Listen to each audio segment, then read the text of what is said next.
Hi, I'm Pedro da Costa, editorial fellow here at the Peterson Institute for International Economics, and I'm joined by Freund, who's here to talk about ExIm Bank and how it's become a political football here in Washington. So, first of all, tell us a little bit about the history of the bank and why you think that it's something that we can't do without.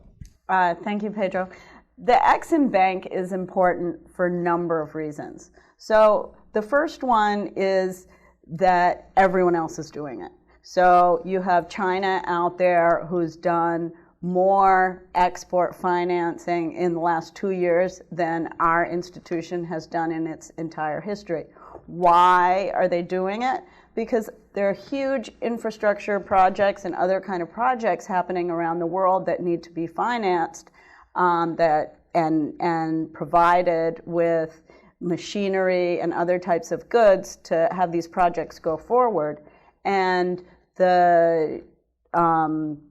other export credit agencies are supporting their exporters to get these types of contracts. So it's a competitiveness Yeah, issue. so if we want to be out there competing in this really competitive global economy at this time, then the U.S. needs it. But you know, that's not the only reason. It's also really important for small businesses where their local banks might not be equipped to provide financing to export to different countries around the world. So it's really the small businesses that benefit the most in some sense. They're 90% of transactions.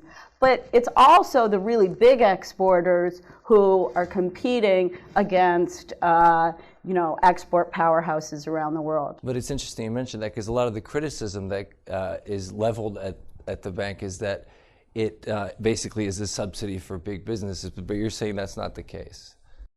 No, that's not the case at all. I mean, first of all, it's a highly profitable institution. So at this point in time,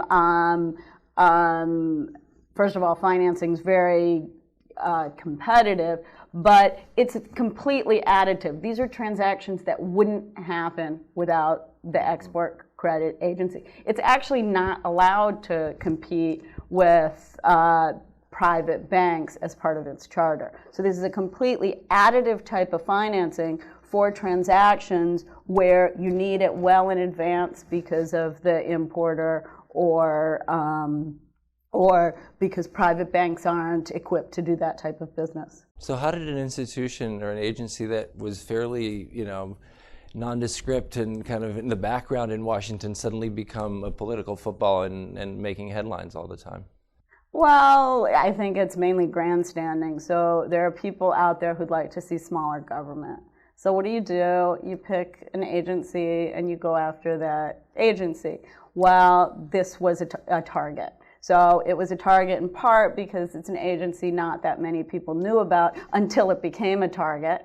And it must have appeared like an easy target to some. But it's actually hard for me to understand why you would pick this agency. If you want to go after crony capitalism, go after sugar subsidies or something like that. Sure. And so did it turn out to be an easy target? What's likely to happen? What do you expect to be the developments in the near term? Well, I think it's looking pretty good now. So ultimately, democracy was delayed, but it prevailed. So the House voted with 3/4 of the members and a majority of the Republicans and nearly all of the Democrats to reauthorize the bank. And now the Senate had voted in June, but they joined it with a transportation bill, so now we have to somehow work that out. That transportation bill's going back to the House now. I think it has a November 20th deadline, so we would hope to see some movement by the end of November. Thank you so much for joining me. I appreciate it. Thank you.